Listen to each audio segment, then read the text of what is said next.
What is going on, everybody? My name is Dylan, and I love cinema, and on this channel, we talk about all things cinema. So, what I'm going to start doing this year is I'm going to be ranking every movie I've seen that month that is new to me.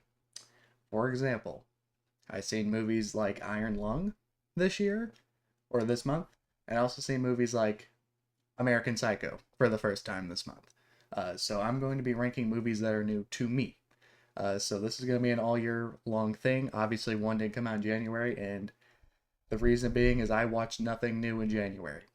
I don't know why. I just didn't.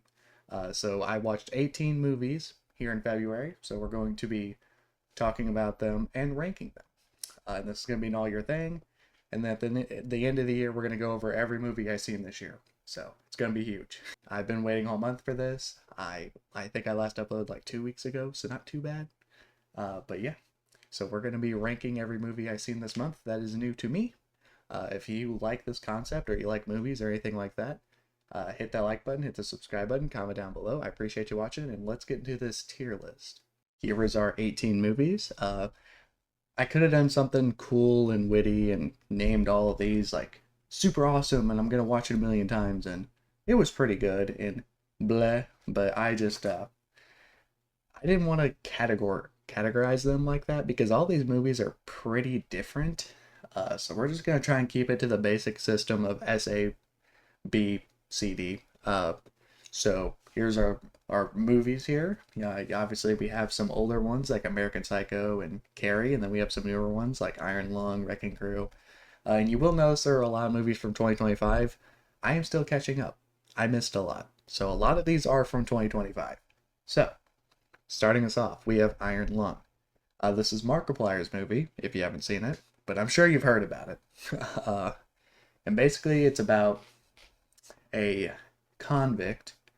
And also, I want to preface this before I talk about Iron Lung. These are in order of when I seen them. So the last one I watched was Carrie. Anyways, back to it. So there is a convict, and he is stuck inside of an iron lung, and basically to earn his freedom, he is deep diving into an ocean of blood. I'm not trying to spoil anything, so there shouldn't be any spoilers here.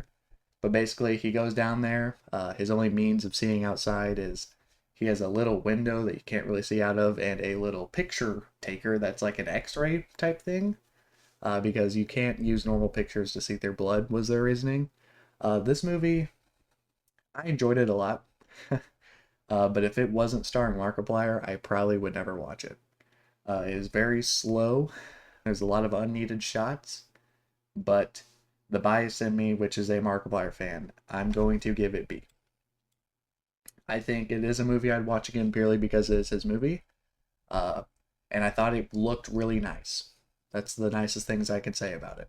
But yes, it's very long, a lot of unnecessary shots, but I thought it was a pretty good movie, but not like amazing. American Psycho. I was somewhat disappointed by it. uh, I was basically told, and I've seen a lot, that this is like a classic. Like this is, I was expecting a like 11 out of 10 movie. Um, but seeing it 20 years into my life may have an effect on how I feel about it because I just don't think it's that amazing of a movie. Like I think it has a lot of great moments, but overall, now, uh, the whole crazy guy killing people concept has kind of been done. Maybe if I seen this back in like 2000 when it came out, I'd probably be higher on it. But for me, it is a B, and I do think it is a little bit better than Iron Lung. So I know there's going to be a lot of people who are mad about that because there's a lot of American Psycho lovers. I wish I could be on that boat, but just seeing it now in my life, I just don't think it is that crazy of a movie. But I don't think it's terrible either. Anaconda, or Anaconda. This is the remake. It's like a comedy horror. It isn't scary. It's like a comedy remake of the original Anaconda, starring Paul Rudd and Jack Black, as you can see. Um, it is not too bad. I watched a couple comedies from 2025, and this one's probably the best. Um, a lot of its funny moments were decent. Like, it got a couple chuckles out of me, but the plot wasn't crazy. Basically, This guy, he gets the rights to Anaconda, and he's like, guys, let's go down to the Amazon and shoot this movie. And then his friends go with him, and then obviously chaos ensues because there's an anaconda that is trying to kill them. Uh, I think it's C. I don't think it's an amazing movie, and I don't know if I'll ever watch it again. But comparatively to the other comedies that I watched, it wasn't too bad. Which leads me to The Wrecking Crew, which is another like we've seen this type of movie done a million times. So it's two big, strong guys, Dave Bautista, Jason Momoa. They are brothers. Uh, One of their family members dies. I'm not going to get into specifics because, maybe you want to watch it. A family member dies, and they basically team up to figure out what happened because they are estranged. They are not fond of each other for reasons you'll figure out. So basically, it's another generic action comedy with two known people fighting bad guys. I wouldn't say it's D tier because it was decently enjoyable, but very generic. As generic as they come. So, one battle after another. This one's like critically acclaimed. A lot of people love it. A lot of people think that the themes are pretty good. I think it is a well shot movie, and I really like the third act. Um, but this movie I didn't love. I would put it high B. It's basically about this guy who's just within a group of really politically motivated people who basically just want to cause chaos. And basically, he's a part of it, aka Leonardo DiCaprio, until he has a kid and he kind of wants to leave that behind. And then, that old life comes back to get him. It isn't a bad movie, but it isn't like amazing either. The Running Man. The Running Man I actually really like. It is it's like a dystopian society where they're playing a game. It's called The Running Man. Because basically, I think it says like $60,000 puts you in like the top 1% of wealth. Like that's how poor that society is. And basically, this guy, I'm not going to give you the reasons why, but he joins The Running Man, which is essentially like entertainment for what they call freebie, where he is basically running for his life while hunters try to kill him. And there are other runners. And basically civilians around can report him and get like money, stuff like that. So basically he is just trying to outrun getting killed, and everyone's out to get him. A tier. I thought it was a really good movie. I enjoyed it a lot. Begonia, I believe is how you pronounce it. This is a movie that also came out in 2025. It is a horror movie about two conspiracy theorists who believe that this high-profile CEO is an alien. So they kidnap her, and basically this whole movie is her trying to fight to get out, and these two they're crazy. They're just holding her down in their basement, and she's basically just trying to get out because she doesn't want to die, whatever. Try and convince them she's not an alien. They think she's an alien. The only thing that holds this movie back for me a little bit is it is also very long and it's very slow burn. But I liked it more. Like, I'd say it's A tier. I thought it was a well done movie. I think Emma Stone does great. I don't know the name of the male actors, but they also do a pretty good job. Now we have Playdate. This is another comedy movie, but this time we have Kevin James and the guy that plays Jack Reacher. I can't remember his name. But basically, Kevin James is at the park with his kid, and I wish I knew his name. It may be like Alan. We'll call him Alan.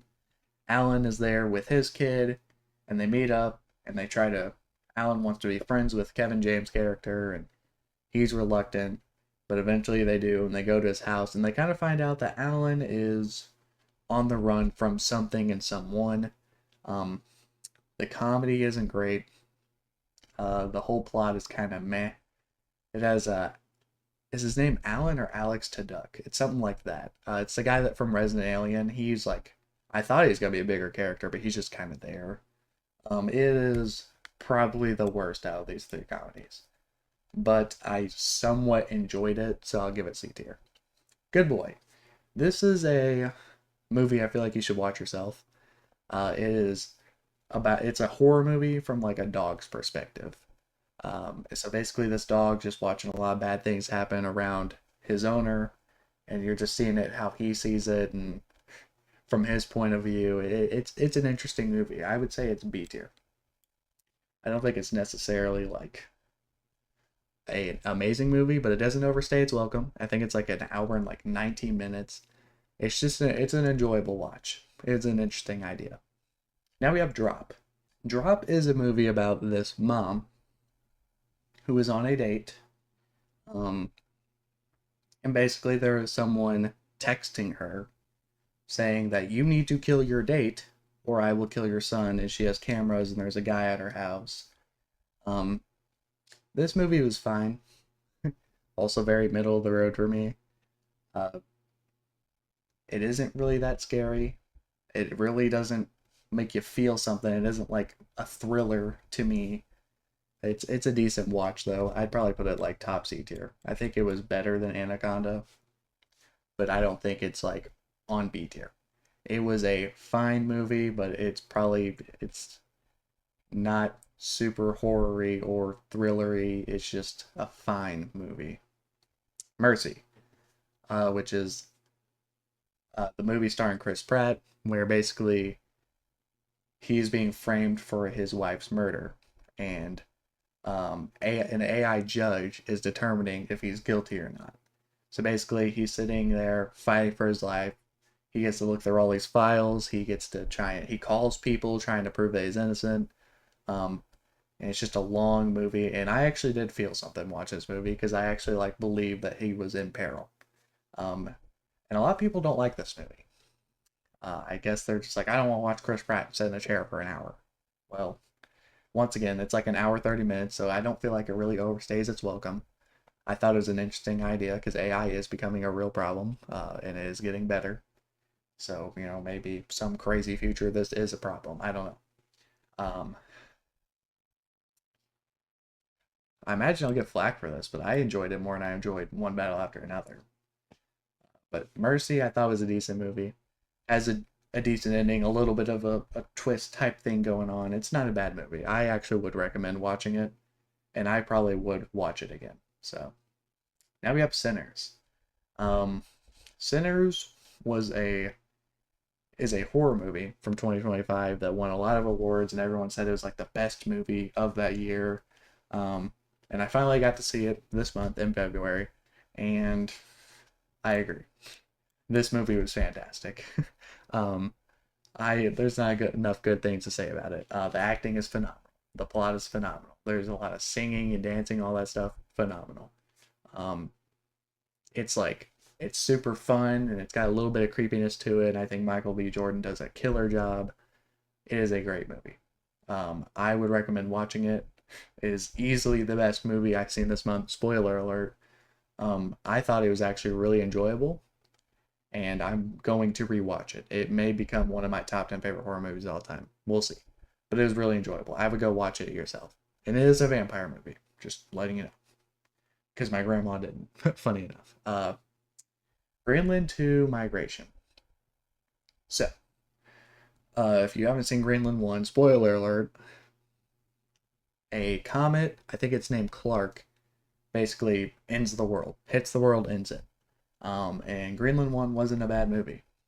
For some reason, they decided to make a Greenland 2, where basically they're just going across the world trying to get to the meteor site of where Clark hit, because apparently that's where life's supposed to restart or begin again.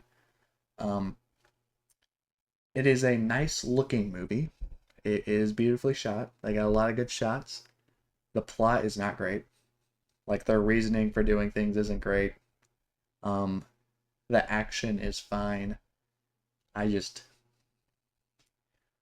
think it's like a $90 million budget movie. I figured it would be better. But that being said, it's probably C tier.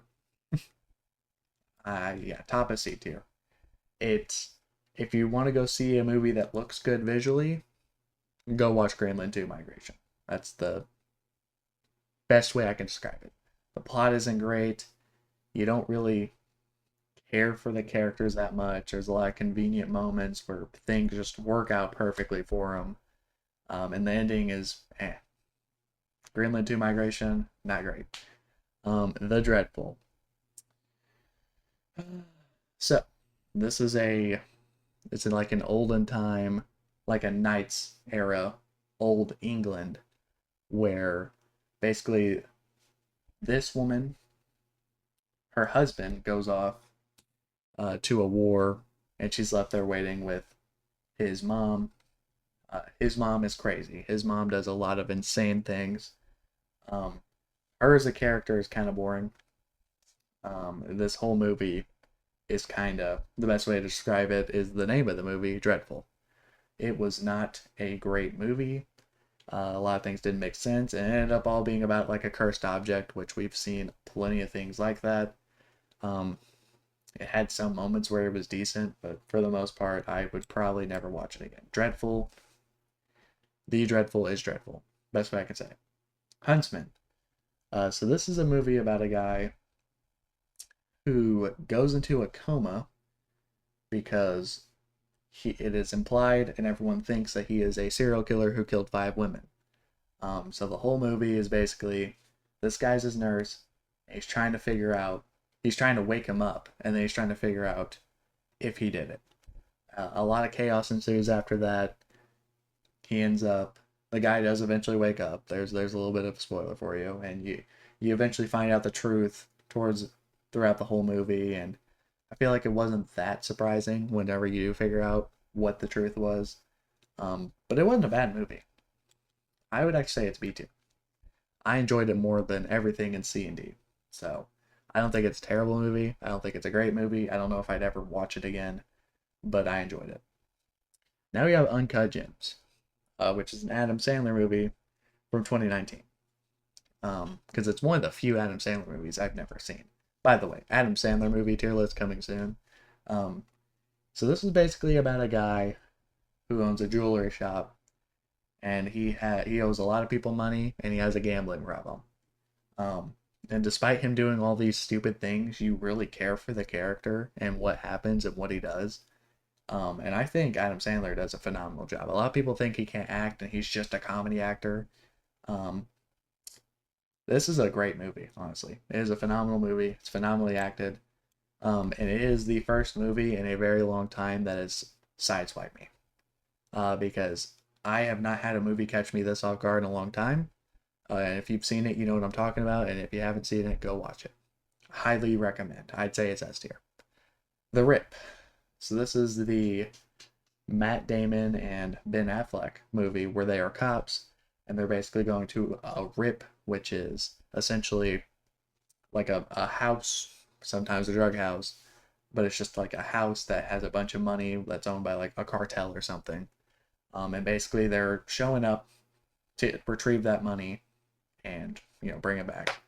Um, and they show up, and I believe the amount that was supposed to be there was like 150K, and it ended up being like 20 million.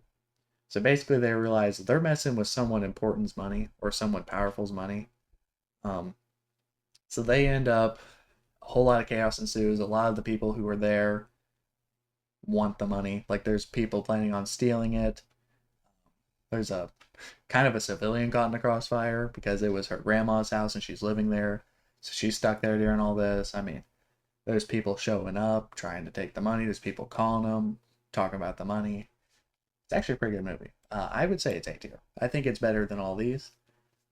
But I would say from B to S, these are all movies I would watch again, and I don't think are bad movies. But The Rip was a pretty good movie. I would suggest watching it. I believe it's on Netflix. And it has a pretty good ending, too. A little bit of a twist type thing going on, you know what I mean? It was a better movie than I thought it was going to be. I thought it was going to be another like generic cop movie, but it actually had me locked in. And last but not least, we have Carrie. Uh, this is a movie from 1976, I believe, and it was the last movie I seen in the month of February 2026. It is a very good movie. I didn't like the opening scene. If you've seen the opening scene, ugh. But outside of that, it's a pretty good movie. It's basically about this girl. She's like the weird girl, and there's a bunch of chicks that are just picking on her. And then eventually, you learn that she has some powers. We're not gonna get into that, but she has some powers, and she can do stuff. I'm trying not to spoil things. And you also learn pretty quickly that her mom is crazy. Her mom is not a good person. Her mom does things like locks her in closets. Not a good mom. So Carrie is just a very